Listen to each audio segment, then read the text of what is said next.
noite, irmão. Boa noite. Bom, né? A gente está aqui na casa do Senhor mais uma vez, para louvar e agradecer seu santo nome, aprender cada vez mais a sua santa palavra. Pedir o irmão Josinaldo que leva a Deus em oração. Pai Celestial, quero agradecer, Senhor, por esta noite, por este culto, Senhor, que está iniciando. Que as luzes que estão aí à frente, Senhor, seja com ele, Senhor, dando força, capacidade cada vez mais. Cuide da saúde dele também, Senhor.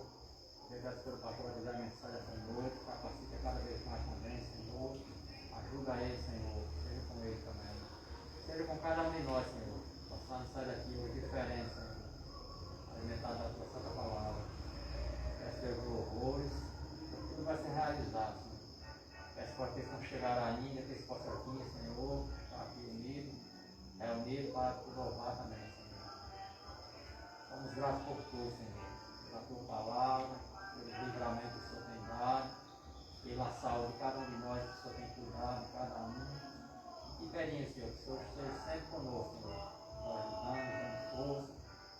E nos dando força para se encorajar cada vez mais, Senhor, a servir. Damos graças por tudo, não por tudo na Jesus Cristo. Nós oramos e agradecemos. Amém. Amém. Vamos louvar o Senhor com 192.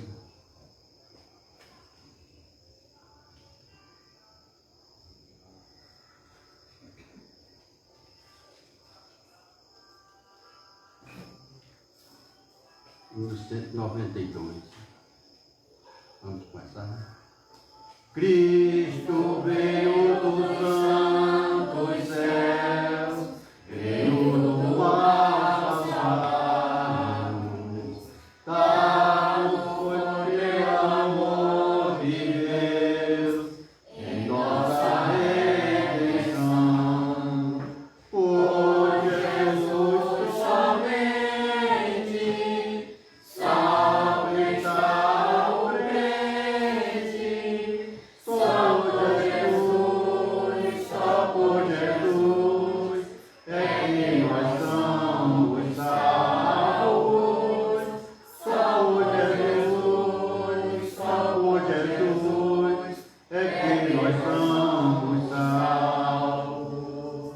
Porque graça nos revelou quando Ele veio ao mundo, compaixão sem igual mostrou a todo pecador.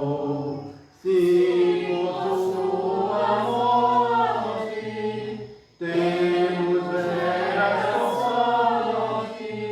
Só por Jesus é que nós somos salvos. Só por Jesus é que nós somos salvos. Nem a lágrima, nem a dor podem a paz ganhar-nos. Nossas obras são sem valor para o perdão comprar. Sem pagamos nada, vida nos é dada. Só por Jesus é que nós somos salvos. Só por Jesus é que nós somos salvos. Confiado em Cristo já, no perdão nós temos. Feito nosso Pai Deus Jeová, Filho por adoção, salvo nele estamos, glória a Deus exaltamos. Só por Jesus é que nós somos salvos. Só por Jesus é que nós somos salvos. Amém. Continuar louvando o Senhor com o hino 44.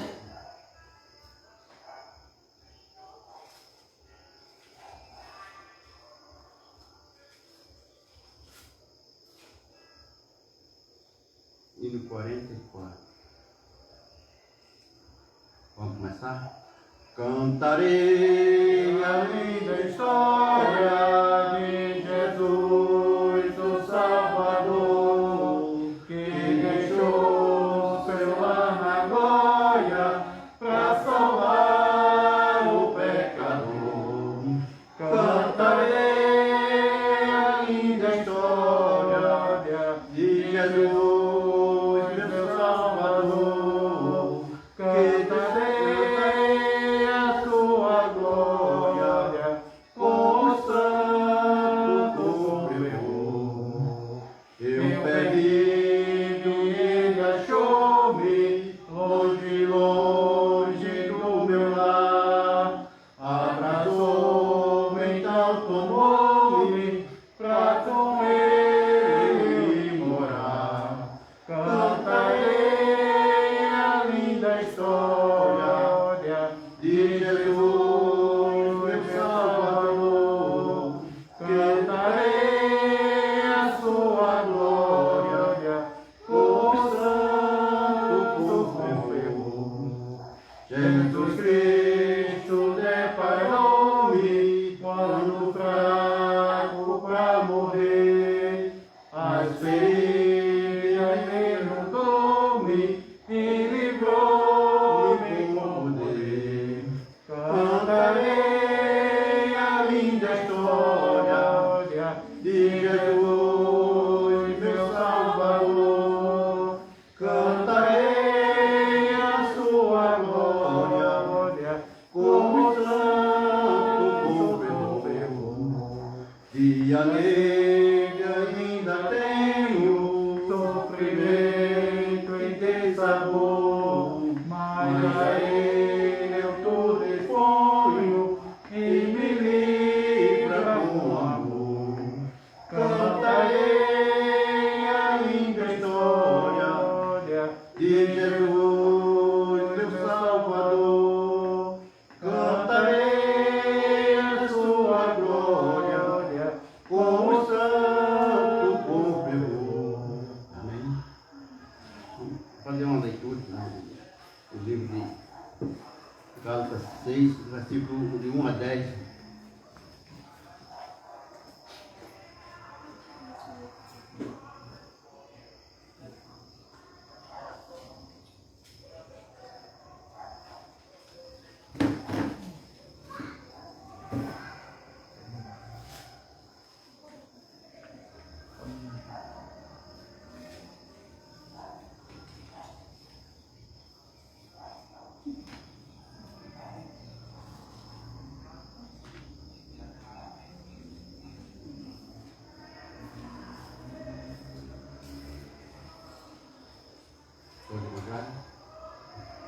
Irmão, se algum homem chegar a ser surpreendido em alguma ofensa, busque que sois espirituais, que caminhem tal com espírito de mansidão, olhando para si mesmo, para que não seja também tentado.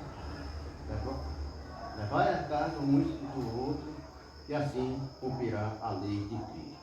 Por quê? Porque se alguém cuida de ser alguma coisa, não sendo nada, engana-se a si mesmo. Mas prove cada um a sua própria obra. E terá glória só em si mesmo, e não no outro. Porque cada carne levará a sua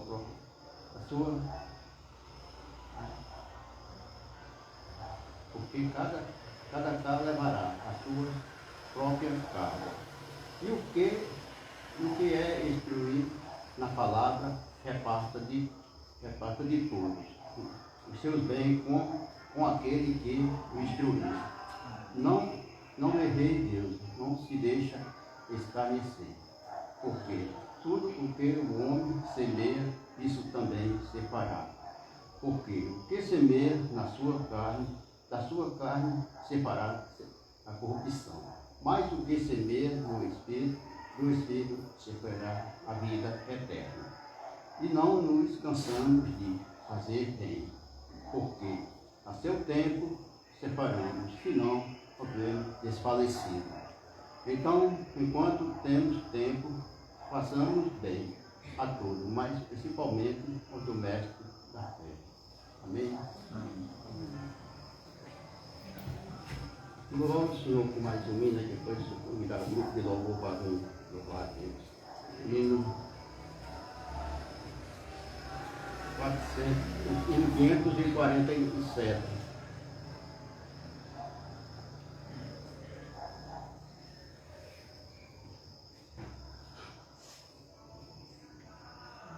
Hino 547.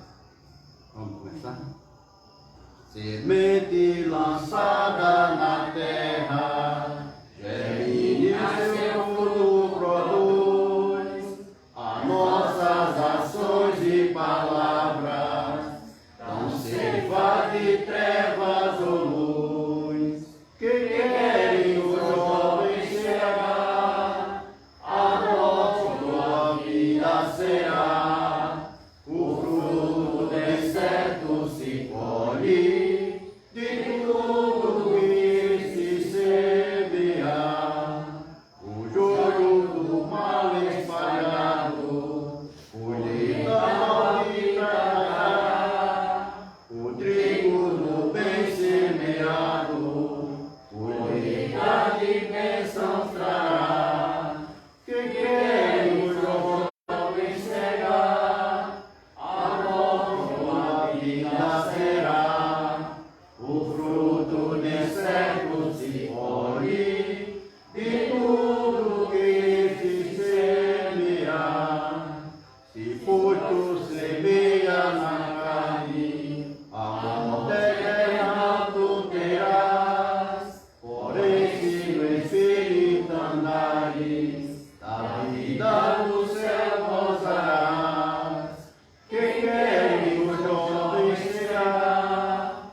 Boa noite, irmãos. Hoje só será eu e Fernanda, porque Conceição está doente e ela pediu que orassem por ela. Nós vamos cantar os hinos Voltará, o Salmo 3 e Tu me susterás.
grande amor, de tua graça, meu Deus, bem maior que os meus, puro eterno ser, mas te imploro o poder para ti ser leal neste mundo tão mau. E se nada faltar, me ajuda a lembrar tudo que vem aqui foi me dado por ti. Tu me susterás, nada de faltar. Dependente sou de tua graça e amor. Tu me susterás, nada de faltar. Tudo tenho enfim, pois eu tenho a ti.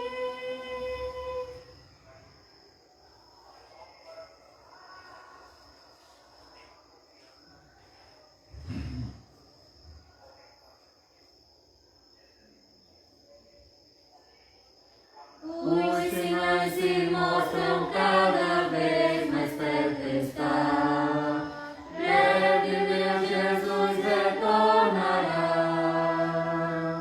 Irmãos, reis da terra, ele vos destronará. Cristo tomará o seu lugar. Voltará, voltará. Sim, Jesus voltará. Rei dos reis, soberano, Senhor dos senhores, voltará. Sim, meu Jesus retornará. Sobre o horizonte é possível avistar tão glorioso dia despontar. Cristo, não demores, tua noiva vem buscar. Ela tanto almeja te encontrar. Voltará, voltará. Sim, Jesus voltará. Rei dos reis, soberano, Senhor dos senhores, voltará. Sim, meu Jesus retornará. Vamos, meus irmãos, ao mundo então anunciar. Vede que o dia perto está. Com vigor contar as maravilhas do Senhor, sem temor falar do seu amor. Voltará, voltará. Sim, Jesus voltará. Rei dos reis, soberano,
nossos avisos.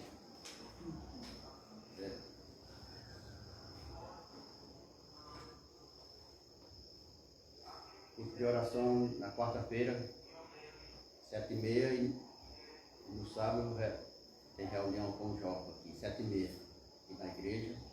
E no domingo pela manhã, a escola bíblica dominical, 9h. Esse é o nosso aviso. Se tiver algum aviso, pastor depois. Louvar o Senhor com mais um hino para a gente encerrar essas partes do louvor. Hino 556.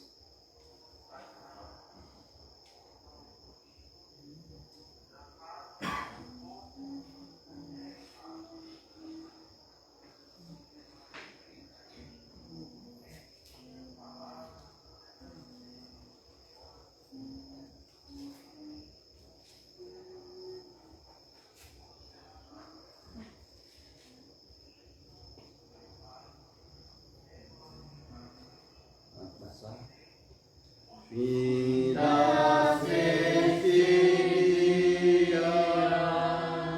que o meu Pai me deu, sombras vespertinas cobrem já o céu. Ó Jesus bendito, se comigo estás, eu não temo a noite, vou dormir em paz, com meus pecados eu entendi, mas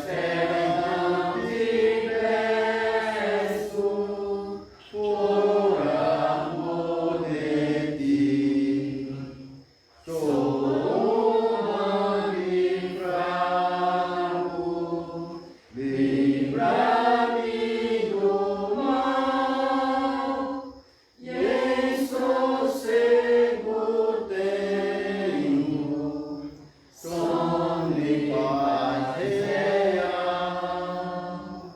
Quando no violento mar, e aos que sofrem dores, queiras confortar, ao tentar estende tua mão, Senhor, manda-lhes que aflito teu consolador, pelos pais e amigos, pela santa lei, pelo amor divino, graças te darei. Ó Jesus, aceita minha petição, e seguro durmo, sem perturbação. Amém? Procure ao pastor.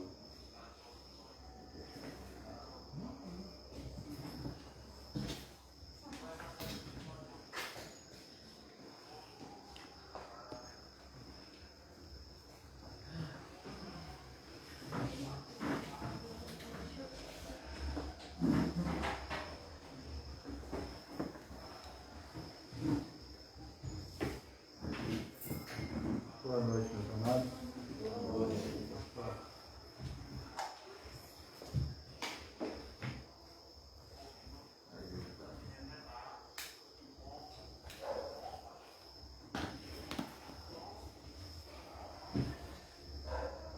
Vai ser um pouquinho diferente. Tá saindo som, não, né? Tá.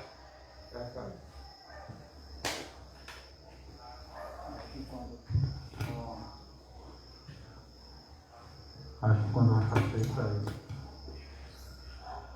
Bom, vamos abrir em Efésios. Vamos ver capítulo 1.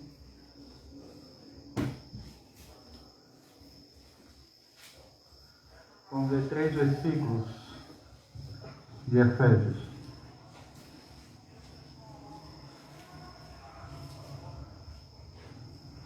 Efésios capítulo 1, verso 1 ao 3.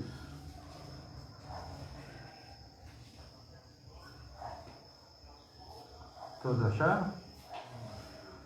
Diz assim a palavra do Senhor. Paulo, apóstolo de Jesus Cristo, pela vontade de Deus aos santos que estão em Éfeso e fiéis em Cristo Jesus. A vós graça e paz da parte de Deus, nosso Pai, e do Senhor Jesus Cristo. Bendito o Deus e Pai de nosso Senhor Jesus Cristo, o qual nos abençoou com todas as bênçãos espirituais nos lugares celestiais em Cristo. Vamos orar. Amado Deus, somos gratos, Senhor, pela sua compaixão, pela sua misericórdia. Obrigado, Senhor. Não temos palavras para expressar a alegria de podermos chegar na tua presença através da oração, por causa do seu amor, a qual Cristo derramou seu sangue por nós na cruz, e nós temos esse privilégio, essa ousadia de chegar na tua presença. Pai, te suplicamos que o Senhor tenha recebido os nossos louvores, louvores estes que se erguem na tua presença como um aroma suave. E suplicamos também, como já foi mencionado, pelos irmãos que estão enfermos. O Senhor sabe cada um deles. E rogamos agora, para a explanação da tua palavra, que o Senhor possa estar me capacitando, me usando nas tuas mãos, para o que eu vier falar aqui seja segundo a tua vontade. Em nome de Cristo, que nós te oramos e agradecemos por tudo. Amém. Irmãos, hoje nós vamos começar uma nova série de mensagens dentro do livro de Efésios, o qual traz ricas bênçãos para nós. Confesso que nunca trabalhei no livro de Efésios e, sinceridade, está sendo gratificante demais.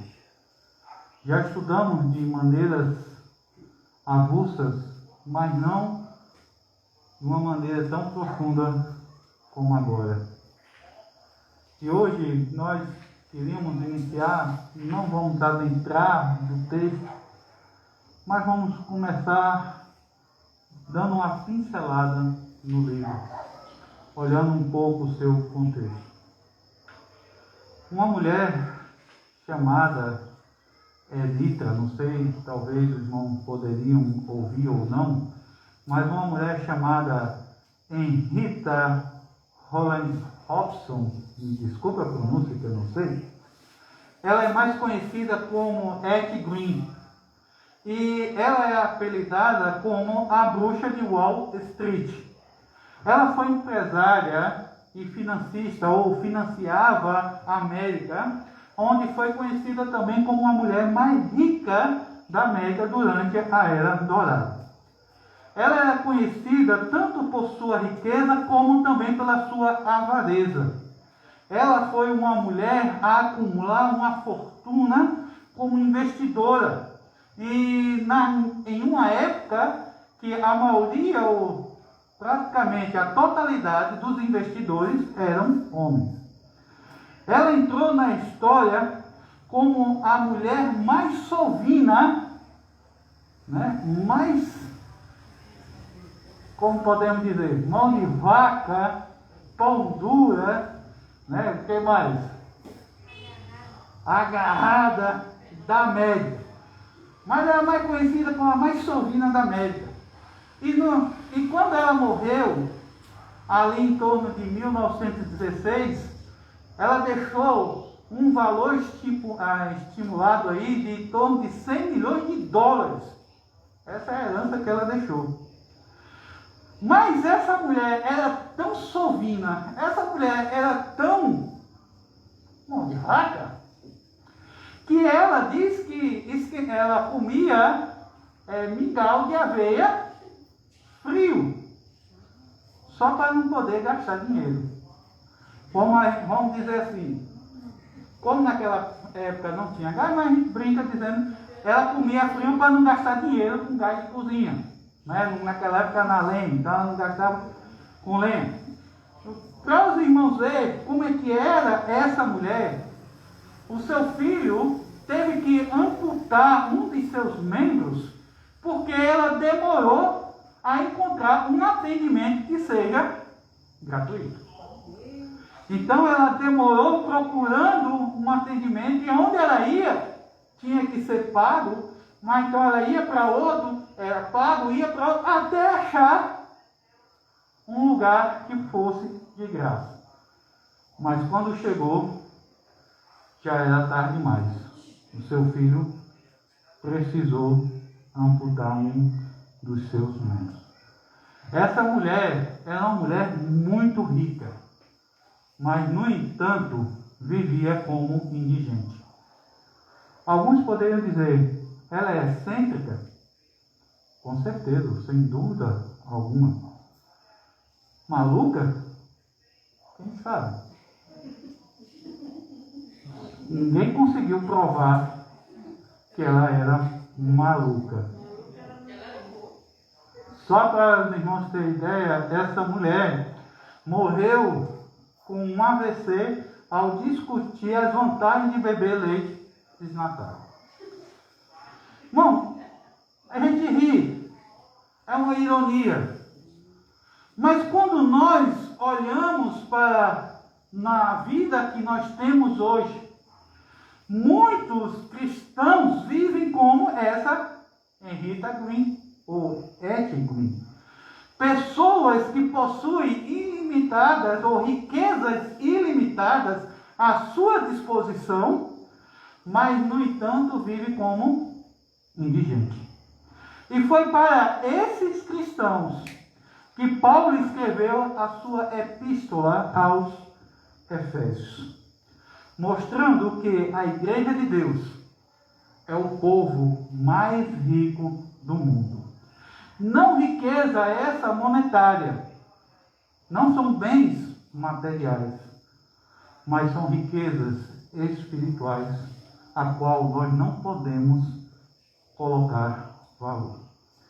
E aqui eu faço as minhas palavras ao do pastor Hernando Dias Lopes, quando ele chega e disse o seguinte: minha ardente oração é que o estudo dessa carta inflame nossa alma, aqueça nosso coração, abra nossos lábios e que apresse os nossos pés para anunciar ao mundo que Jesus Cristo nos amou e se entregou por nós. Que Ele morreu pelos nossos pecados, mas ressuscitou para a nossa justiça.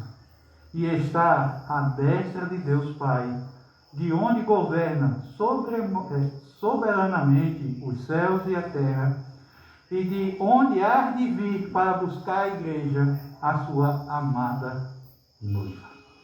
Que possamos realmente, ao estudar essa carta, possamos ter esse desejo de anunciar Cristo morto, ressurreto. Mas, amados, quando nós olhamos para essa carta de Paulo, quando ele escreve aos Efésios, percebemos que ela é uma das joias mais belas da literatura inspirada. Tesouros belíssimos nós podemos encontrar aqui de forma magnífica em cada um de seus versículos. Essa carta tange de uma forma profunda e clara os princípios que devem nortear a nossa família, que nós vamos ver lá na frente, a igreja, que nós vamos ver no geral, neste mundo, que esse mundo está um mundo de trevas. E nós somos a luz que vai clarear e vai levar essa mensagem para essas pessoas. Paulo aborda nessa missiva alguns temas que nós não encontramos com tanta profundidade em outras cartas, como a questão da reconciliação dos judeus com os gentios, o mistério do Evangelho, a plenitude do Espírito, a família e a batalha espiritual. Nessa carta, como acontece nas demais, Paulo une de uma forma equilibrada tanto doutrina e prática, teologia e ética. Quando a gente olha, sempre vamos perceber que nas cartas de Paulo sempre vai ter a doutrina ou a teoria, e ele vai aplicar essa teoria na prática. Nesse caso aqui, na carta de Efésios, nós encontramos que a teoria, a doutrina, ele coloca nos seus primeiros 3 capítulos, lançando base. E logo em seguida, nos 3 últimos, ele aplica essa doutrina. Então, do capítulo 1 ao 3, doutrina, do 3 ao 6, prática. Alguns estudiosos consideram Efésios uma carta circular. E nós vemos que, tanto no cabeçalho, quando nós lemos, né, tem Epístola do Apóstolo Paulo. O que diz? Não, lá em cima, no cabeçalho. Não está no texto, não, é lá em cima. Epístola aos Efésios. Isso identifica que essa carta está direcionada aos Efésios. Então foi direto para os irmãos da igreja de Efésios, ou Éfesos. Mas alguns estudiosos acreditam que ela não é direcionada apenas para Éfeso, mas que ela é uma carta circular, que é dirigida para outras, porque Paulo não trata problemas locais. Né? Veja que em outras cartas, como a de Coríntios, ele trata assuntos, problemas que estavam na igreja. Mas aqui ele não trata justamente isso. Para alguns, a carta é considerada como até uma carta gêmea com a carta de Colossos, pois ambas foram escritas... Esse bicho aqui tá... Hoje está sufocando. Ambas foram escritas no mesmo local, no mesmo período e levada pela mesma pessoa. E pode ser vista em ambas, né, que tem assuntos semelhantes. Veja que quando a gente olha para a carta de Colossenses, em que Paulo trata, ou a ênfase que Paulo está tratando ali, é Cristo sendo cabeça da igreja. Quando a gente olha aqui para Efésios, Paulo vai dizer que a igreja é o corpo de Cristo. É como se fosse uma interligando com a outra. Lembrando que Paulo, ao escrever essa carta, ele estava em Roma, onde ele estava preso aí, e ela foi escrita aí mais ou menos em torno de 60 a 62 de Cristo. Olhando de um modo geral essa carta, nós podemos dividir ou ter um tema geral, dizendo que o assunto dela é a riqueza do cristão em Cristo Jesus. Onde o versículo-chave, nós podemos colocar o versículo 3, que fala: Bendito Deus e Pai de nosso Senhor Jesus Cristo, o qual nos abençoou com todas as bênçãos celestiais nos lugares celestiais em Cristo. Depois a gente vê, como nós falamos, ele falando sobre a doutrina, onde ele fala aí sobre essas riquezas, que essa riqueza vem da parte do Pai, vem também da parte do Filho e do Espírito Santo. Fala da nossa situação espiritual, aonde fala que nós somos exaltados e estamos sentados no trono, reconciliados e colocados no templo, e também fala já agora da prática. Qual é o nosso dever? O que nós devemos fazer a partir aí do capítulo 4. Ele começa dizendo que nós devemos andar em união. Depois fala que nós devemos andar em pureza, andar de um modo diferente dos gentios, andar em amor, andar como filho da luz, andar com cuidado. E que o nosso andar seja um andar harmônico, ter harmonia no nosso andar. Mas que harmonia seria essa? Essa harmonia seria nos nossos relacionamentos. O nosso relacionamento entre marido e esposa, os nossos relacionamentos de pais e filhos, os nossos relacionamentos com senhores e servos. E por fim, o andar aí em vitória. Como toda carta que a gente conhece, sempre tem o seu autor. E Paulo deixa claro aqui que ele é o autor. Tanto é que o versículo 1 já fala, Paulo.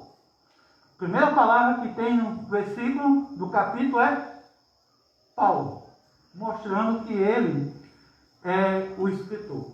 A gente conhece Paulo muito bem. Nós conhecemos a história de Paulo. Nós sabemos que Paulo, antes de ser Paulo, era Saulo. E o interessante que eu estava vendo, e eu não sabia disso, que nós sabemos que Paulo é da descendência de Benjamim. Só que o nome Saulo, alguns acreditam que é devido a, por ele ser da tribo de Benjamim, ser uma homenagem ao primeiro rei de Israel, que era da tribo de Benjamim. Quem foi? Oi? Saul. Então a gente vem Saulo. Então alguns acreditam. Achei até interessante esse conceito. E a gente vê que Saulo, ou antes de ser Paulo, né? Porque Paulo ele usou essa nomenclatura, que é realmente o nome dele, mas o nome romano, porque Saulo era um homem que perseguia a igreja. Então as pessoas tinham receio. Mas a gente vê que Saulo era um homem fervoroso, um homem que temia a Deus naquilo que ele acreditava. Veja que dentre todos da sua classe, vamos dizer assim, ele é o que tinha maior conhecimento. Ele sobressaía dos demais. Tornou-se líder do movimento judaico ali de Jerusalém, onde tanto é que ele pediu carta para perseguir a Cristo, ou aos cristãos, né? Mas lá na frente a gente vai ver o nosso Senhor chamando, dizendo a ele, e perguntando por que ele persegue, né? A carta que Paulo pediu foi para perseguir os cristãos, mas de certa forma estava perseguindo ao nosso Senhor. E quando ele chega ali no capítulo 9 de Atos, a gente vê que Deus o separa. O Senhor chama ele e separa. E agora diz o seguinte, olha, você é um vaso, um instrumento que vai ser usado nas minhas mãos para pregar o Evangelho aos gentios. Veja que o versículo 15 do capítulo 9 de Atos, ele vai dizer justamente isso. Aonde ele vai e diz, o versículo 15, disse, porém, o Senhor, vai, porque no caso você, é para mim, um vaso escolhido para levar o meu nome diante dos gentios. Né? Então, Saulo, ali se teve esse encontro com o Senhor, e foi levado a ter o conhecimento da palavra, o Senhor instruiu, e ele ficou lá em Antioquia. E lá em Antioquia, ele foi consagrado a pregar o Evangelho. Tanto é o capítulo 13, a gente vê que ele foi ali consagrado e enviado a fazer a sua viagem, a primeira viagem missionária. No livro de Atos, a gente vê que tem 3 jornadas, vamos dizer assim, missionárias, que Paulo vai pregar o Evangelho, aonde ele chega em várias áreas, levando a mensagem do Senhor. Paulo chega e ministra pela primeira vez aqui em Éfeso, quando a gente chega ali mais ou menos no capítulo 18, lá no versículo 19 em diante, e ele fica um tempo ali, por volta do ano 53. Depois de 2 anos, quando ele realiza a sua terceira viagem, ele fica na cidade e ali ele começa a passar um tempo, passou 2 anos, anunciando a palavra do Senhor. E durante esses 2 anos, fundou uma igreja forte na cidade. E o interessante, se nós olharmos um pouco, quando a gente vimos a cidade de Éfeso, lá em Apocalipse, a gente viu que a cidade era uma cidade idólatra, uma cidade que cultuava uma deusa. Alguém lembra dessa deusa? Diana. Pronto. Então essa igreja, ela ficou ali firmada, ficou ali pregando o Evangelho. E nós encontramos uma descrição do ministério de Paulo durante esse período, justamente ali em Atos capítulo 20, e a perseguição, a oposição, ali no capítulo 19 também a gente vê isso. Só que agora, quase 10 anos depois, Paulo escreve para Éfeso. Veja que aqui Paulo já estava preso. E ele demonstra isso na própria carta. Quando a gente olha no versículo 3, no capítulo 3, no versículo 1, ele vai usar a expressão prisioneiro de Jesus Cristo por vós. No capítulo 4, no versículo 1, ele fala claramente, preso do Senhor.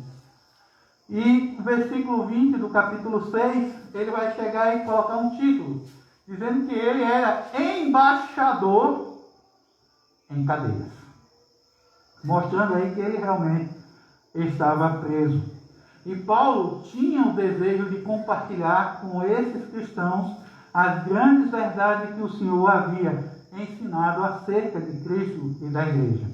Assim, a carta foi escrita em Roma, mais ou menos nesse período que eu falei, de 60 a 62, geralmente, alguns colocam 62. E apesar de estar sendo julgado, Paulo demonstra sua preocupação com a igreja, a qual ele tinha fundado. E como ele era, vamos dizer assim, o pai na fé daquelas pessoas, o apóstolo que tinha sido enviado, ele se sentia na obrigação de cuidar, de zelar, de procurar edificar, mesmo estando longe. Paulo já tinha passado por arguras terríveis antes de chegar à capital do império. Ou seja, Paulo já tinha passado um bocado de perrengue. Veja que quando a gente olha para a história de Paulo, ele tinha sido perseguido, começando lá do início mesmo, ele tinha sido perseguido lá em Damasco. Lembra que o pessoal perseguindo ele teve que esconder e saiu? Foi rejeitado em Jerusalém.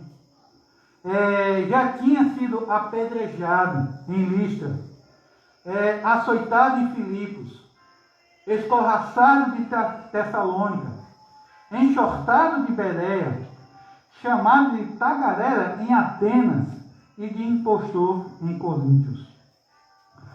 Paulo enfrentou feras em Éfeso, foi preso em Jerusalém e acusado em Cesareia. Enfrentou um naufrágio avassalador ao dirigir-se a Roma e foi picado por cobra em Malta. Já tinha sido fustigado 3 vezes com vara pelos romanos e recebido no total de 195 açoites, chibatadas ou chicoteadas dos judeus. Isso a gente vê em 2 Coríntios, capítulo 11, versículo 24 e 25. Então veja que Paulo, ele tinha tudo para se desanimar, tinha tudo para jogar, vamos dizer, chutar o balde e sair, como diz um pastor amigo meu, chutar o pau da barraca e sair, mas ele permaneceu firme, porque ele sabia as bênçãos que Deus tinha preparado para ele. E ele sabia que nem mesmo essas circunstâncias que poderia levar qualquer outra pessoa a desanimar, mas ele sabia que em Cristo ele era mais do que vencedor. E ao contrário de essas circunstâncias fazer com que ele sucumbisse, ele foi um canal de consolo para a igreja. Em vez de ele ficar desanimado pela situação que estava vivenciando e certa parte precisar de consolo, mas ele foi usado por Deus para consolar aquela igreja.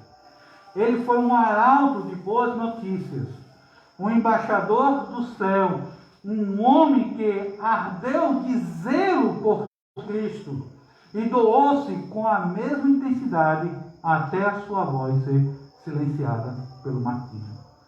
Isso é um exemplo para cada um de nós. Que possamos ser esse arauto, levar a mensagem para as pessoas, para que as pessoas possam ouvir o que Cristo fez por nós. Já quando nós olhamos para a congregação, a igreja de Éfeso, há uma pergunta que poderia ser feita. Seria algo, se nós não soubéssemos o contexto, seria algo de surpreendente Paulo chegar logo no versículo 1, depois de ele se apresentar, ele falando que era apóstolo pela vontade de Deus, ele chega e diz a quem ele está se dirigindo. Ele chega e diz aos santos. Será que é algo de se estranhar Paulo usar essa terminologia? Porque quando a gente olha, na sua maioria das pessoas, ao falar de santos, são pessoas que já morreram, pessoas que não têm mais vida, pessoas que, quando estavam vivas, alcançaram uma preeminência, vamos dizer assim, fez milagres, receberam algum bem a mais, um dom a mais, e nesse caso receberam o título de santos. Mas quando a gente olha para a palavra de Deus, a gente sabe que não é bem assim. A gente vê que em nenhum lugar na palavra de Deus sofreu tanta variação de significado como essa palavra santo.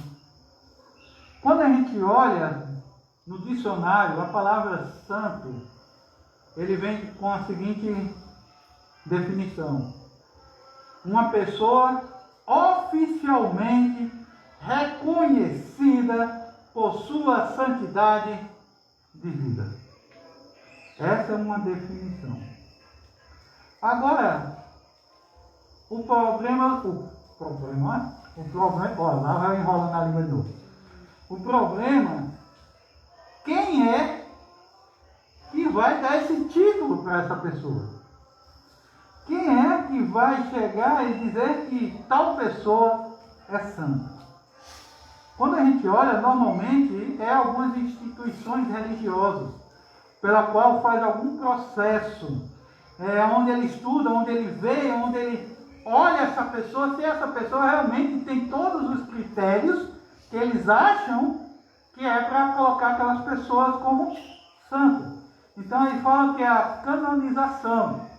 Então ele pega, olha o caráter dessa pessoa, olha como foi a conduta dessa pessoa e, por fim, olha se essa pessoa tem pelo menos 2 milagres confirmados. Mas, como eu falei, quando a gente olha para a palavra de Deus, nós não vemos nada disso. Não há esse procedimento. Veja que quando a gente olha só aqui na carta de Efésios, A gente encontra pelo menos 9 ocasiões que a carta se dirige aos leitores e colocando o nome de santos. Tem aí no versículo 1, no versículo 15, no versículo 18, no 2, 19, 3, 18, 3, 18, 4, 12, 5, 3 e 6, 18. Tudo chamando aquelas pessoas de santos. Santos são pessoas vivas e não mortas.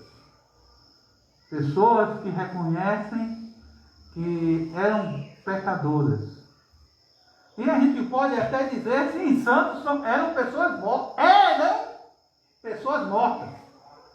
Porque quando a gente olha já no capítulo 2, só virar um pouquinho aqui a página, o versículo 1, ele vai dizer que nos vivificou estando vós mortos. Realmente nós estávamos mortos nas nossas ofensas, nos nossos delitos e pecados. Realmente estávamos mortos, mas nos nossos pecados. Mas agora nós somos vivos, estamos vivos e somos chamados santos. Fizemos algum milagre? De forma alguma.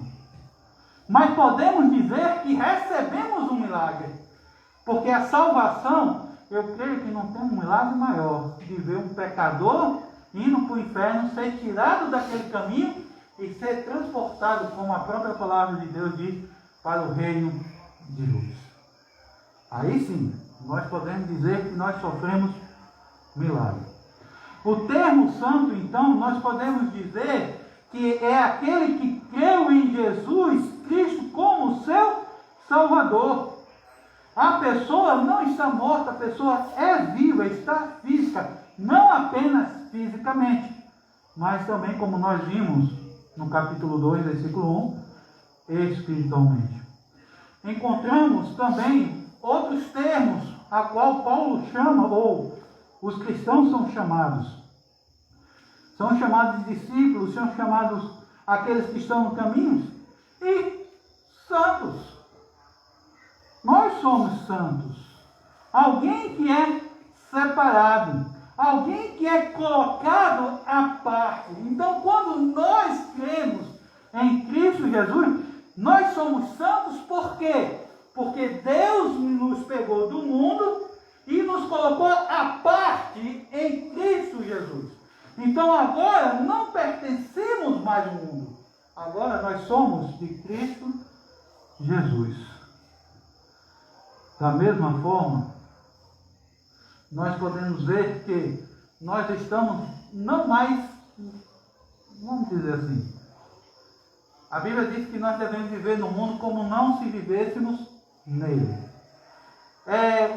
Uma ilustração que eu vi e achei interessante é que ele mostra esse aspecto da mesma forma que um mergulhador. Veja que um mergulhador, ele vive em um ambiente que não é dele, ou seja, na água. Nenhum mergulhador pode sobreviver na água se não tiver um respirador, né? Não tiver o cilindro com oxigênio e a máscara ali para que ele possa estar respirando. Então, se você tirar aquele cilindro, a pessoa ali morre, porque ele está num local que não é dele. Mas com esse instrumento, ele pode ficar ali, vivendo sem problema nenhum. E ele coloca o exemplo do Espírito Santo conosco. Nós, como somos servos, somos nova criatura, o Espírito vive dentro de nós, para que possamos viver nesse mundo, sem poder estar nele. Só podemos viver se for com o Espírito Santo. Só o Espírito Santo pode nos auxiliar a superar todas as adversidades desse mundo. E se nós não tivermos o Espírito Santo, aí vem aquela história. Ou você botou ele para correr, como nós vimos de manhã, ou porque você nunca foi um cristão verdadeiro. Porque todo cristão, todo aquele que aceitou a Cristo verdadeiramente, ele tem o Espírito Santo em sua vida. E a pergunta que fica aqui: de que maneira essas pessoas se tornaram santas? Nós já respondemos esta parte. A resposta é que essas pessoas aceitaram a Cristo como Senhor, e agora Paulo usa duas palavras para mostrar isso. Que elas são fiéis, e fala sobre a graça. E quando ele dirige sua carta aos santos e fiéis em Cristo, ele não está se dirigindo a dois grupos, os santos e os fiéis, não. Ele está dirigindo às mesmas pessoas. Aqueles que foram comprados, lavados, redimidos pelo sangue de Cristo e que são fiéis ao Senhor. E esses são separados à parte para Cristo Jesus. Então, o termo fiel se refere às pessoas que creem no Senhor.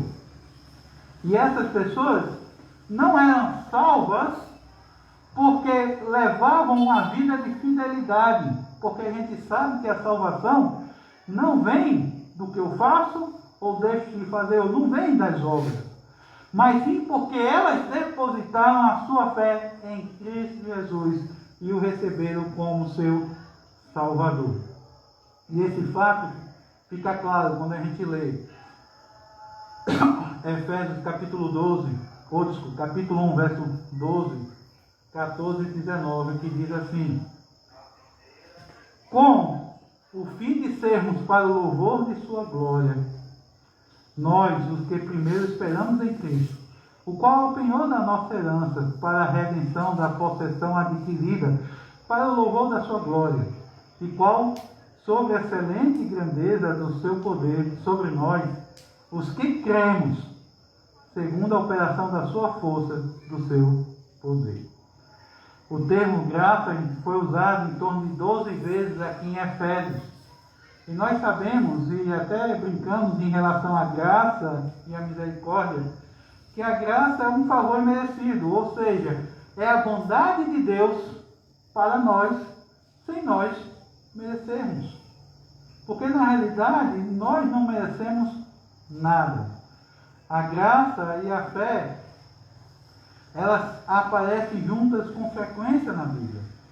E devem estar juntas, porque a nossa fé, a graça que vive em nós, deve estar constantemente uma forma onde nós possamos levar, onde possamos mostrar para as pessoas que só a fé pode nos trazer a salvação, porque a salvação é mediante a graça de Deus. Porque a salvação é mediante o quê? Como diz Efésios capítulo 8, não vem de... Como é que é? De sorte que a fé... Não. Troquei o versículo. Diga. A fé é mediante a fé, isso não vem? Não vem das obras para que ninguém se glorie.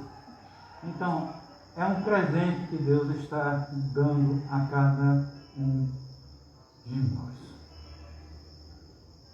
De uma forma bem sucinta, e depois nós vamos trabalhar mais um pouco esse versículo 3,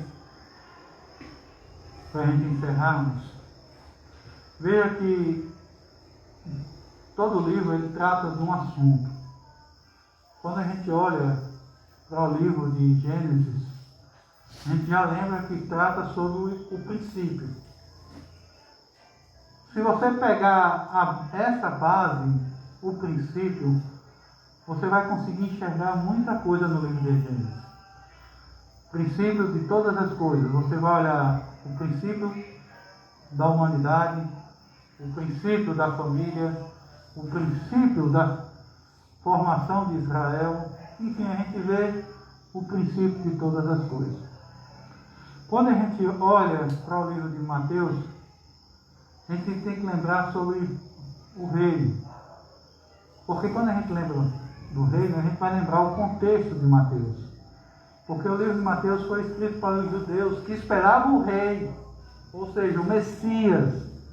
Então ele vem escrevendo o Evangelho, mostrando que Jesus é o Messias.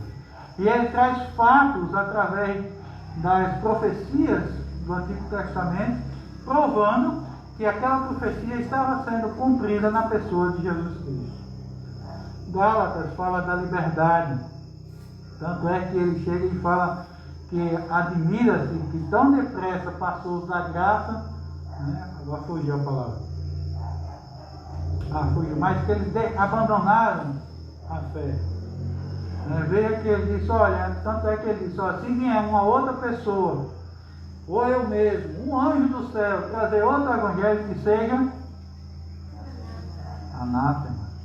E a gente vê que o livro de Gálatas, ele vai mostrar que as pessoas estavam voltando para o judaísmo. Então ele vai combater justamente isso.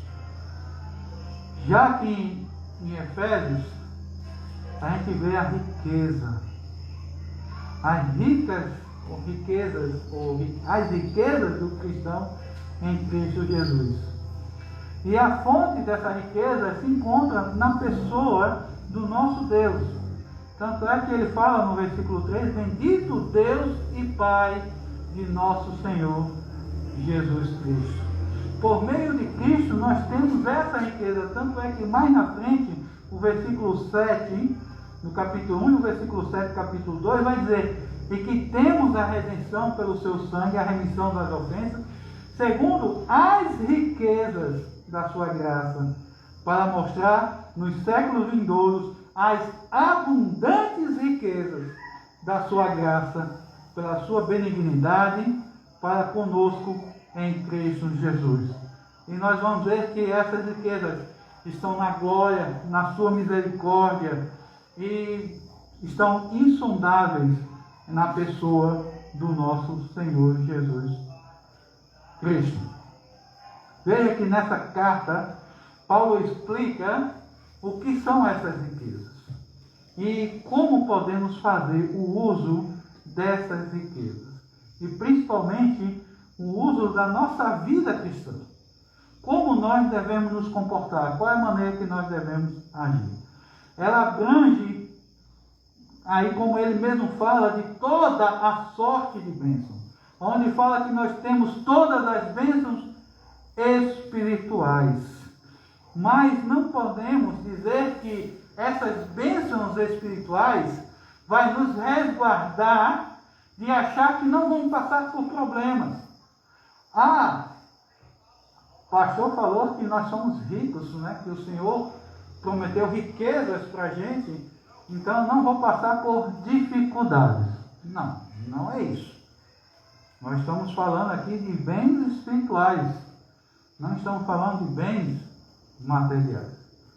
Mas dentro dos materiais, uma coisa nós podemos ter certeza, que mesmo nas dificuldades que nós passamos, mesmo em todas as adversidades, nós podemos crer naquilo que Davi diz.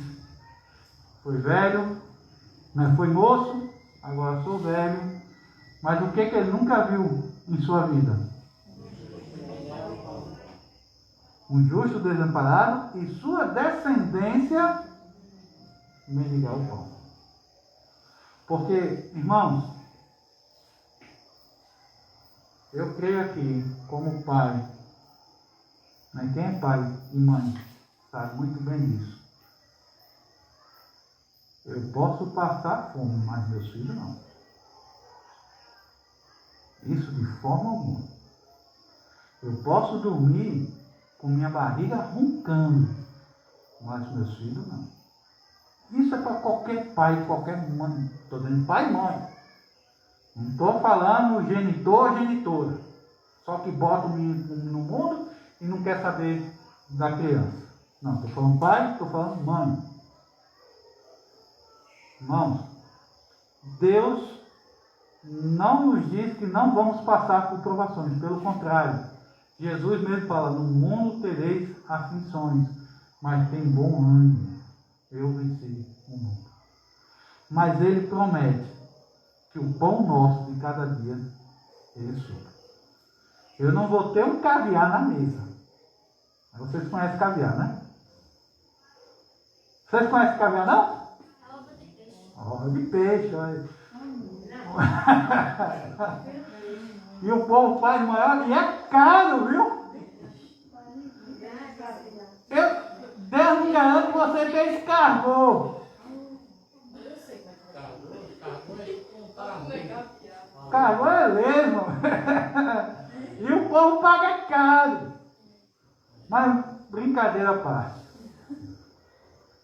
Não estão dizendo que a gente vai ter aquela mesa de tudo do bom e do melhor. Você vai ter a fruta importada, a carne de primeira. Não. Mas pelo menos, como a gente brinca, o bife do olhar a gente tem ali, né? Como é que é? Arroz-couve, né? O arroz-couve a gente tem. Vocês conhecem o arroz-couve? É comida francesa. Bom.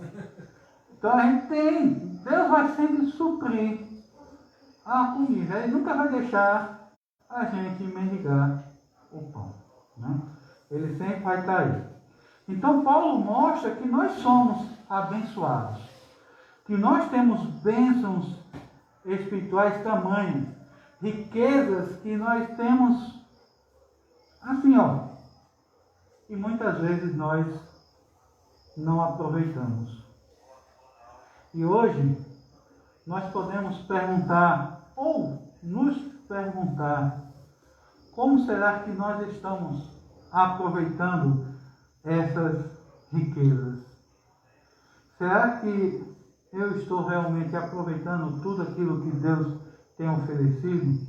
Porque como nós falamos, as bênçãos são inúmeras. As bênçãos estão aí. Deus nos deu. A nossa vida cristã deve ser uma vida que deve esquecer de olhar para as coisas terrenas e estar olhando sempre para o alto. Lembre-se que a nossa cidadania não pertence aqui. Paulo vai falar em Filipenses que a nossa cidade está nos céus, né? De onde também esperamos o Salvador, o Senhor Jesus Cristo.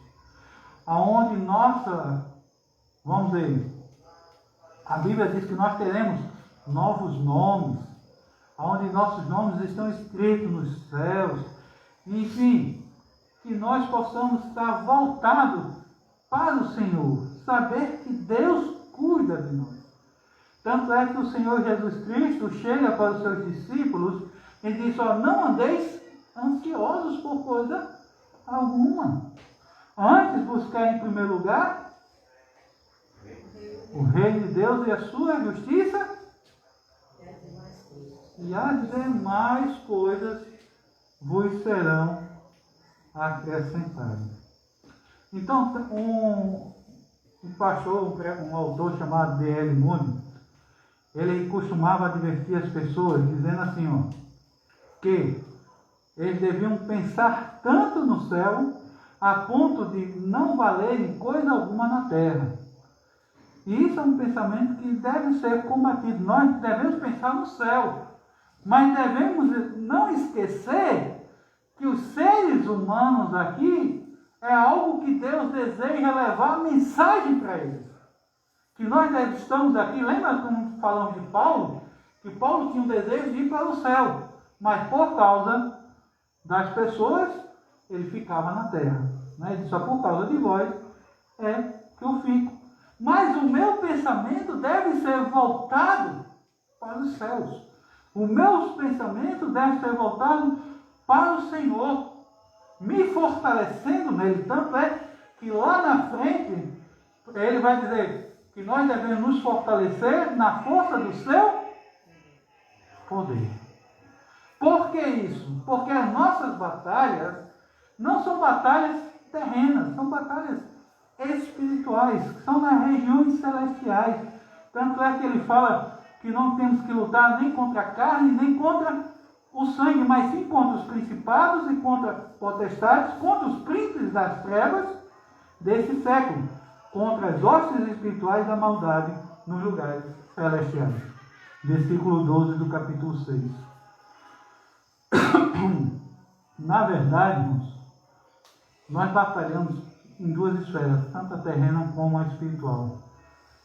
Nós dividimos termos físicos e termos espirituais. Mas devemos lembrar que nós somos de Deus, porque Cristo pagou o preço dos nossos pecados. E como servos de Deus, agora também somos embaixadores dele, representantes dele aqui. E como tal, nós devemos nos comportar. Eu achei interessante, eu pulei aqui, deixa só... mais para baixo. Está aqui.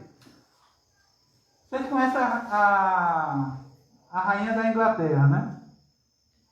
É bem novinha, né?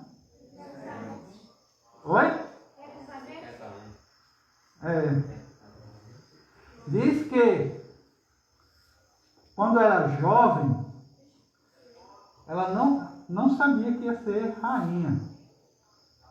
Então você sabe que toda criança, ela é aquele jeito, né? A maioria das crianças é espoleta, né? Só que quando ela descobriu que ia ser rainha, ela disse o seguinte: então vou me comportar bem. Por que isso? Porque a sua atitude iam refletir lá na frente. E suas atitudes, as pessoas não iam olhar ela como uma criança, mas iam olhar ela como a futura regente de uma nação. Nós somos representantes. Nós vamos governar com Cristo. Nós devemos nos comportar melhor, né? Então, com essa carta, Paulo mostra que nós temos uma herança, né? É uma herança que é uma rica, né? Paulo fala que nós temos a plenitude do Espírito, que nós podemos encher do Espírito. Paulo diz, olha, sejam ricos na graça de Deus. A epístola de Paulo aos Efésios é tão bem estruturada, meus amados, quanto o grande templo de Diana. Lembra lá de Diana? Aquele templo lá era considerado uma das 7 maravilhas do mundo. Mas a carta de Efésios traz uma beleza superior àquele templo. A carta dos Efésios nos traz riquezas que vai muito além do que as riquezas que tinham naquele tempo. Nós herdamos essas riquezas pela fé e devemos investir na obra do Senhor. Que possamos, meus amados, realmente aproveitar e investir essa riqueza. E eu volto a falar das palavras do pastor Hernandes. Minha oração é que essa carta inflame nossas almas, aqueça os nossos corações, para que possamos estar abrindo os nossos lábios e que possamos ter um ardente desejo de anunciar o que Cristo fez por nós. Anunciar ao mundo que Cristo morreu pelos nossos pecados. Vamos orar. Amado Deus, mais uma vez te rogamos, Senhor, sua graça, sua misericórdia. Obrigado por essa carta que é tão bela, Senhor, que nós só pincelamos algo básico hoje. E que possamos, nesses domingos, tirar todo o proveito delas. Essa riqueza que o Senhor nos concede na tua obra. Abençoa-nos, abençoa cada um aqui presente e aqueles que não puderam vir. Em nome de Cristo, amém. Meus amados, continue orando uns pelos outros, né? Samuel ligou dizendo que estava ruim, né? A auxiliadora também não estava muito bem. De novo. Oi, som. A auxiliadora também ligou que não estava muito bem hoje, né? E outros irmãos, né? Que os irmãos sabem, que possamos estar orando aí uns pelos outros. Irmãos, orem, eu fiz um pedido da cunhada de Medinha, né? Orem por ela, que ela precisou ser internada, né? Então, orem que ela foi internada. Os filhos, com exceção do caçula, ela tem 3 filhos, com exceção do caçula, os 2 filhos mais velhos e o esposo também, que é o irmão de Meire, está com Covid também. Então, orem pela família deles. E ela tem problema de pressão alta, né? Então é muito nervosa e está afetando um pouco. Então orem por ela, orem pela nossa família, que queira sim, queira não, isso nos abala emocionalmente, né? Então que Deus possa estar aí nos confortando. Orem em outra pessoa, agora fugiu. Foi, mas Deus conhece, né? Orem pela recuperação daqueles que estão já adoentados, né? Que Deus possa estar realmente aí curando.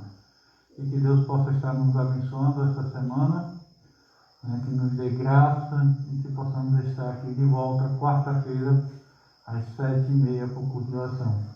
Lembrando que domingo que vem é a nossa reunião administrativa na escola bíblica, né? É o segundo domingo do mês. Então, 9 horas da manhã e à noite, o nosso culto de adoração, e sábado com os jovens. Então, Deus abençoe e até quarta-feira, se assim Deus nos permitir.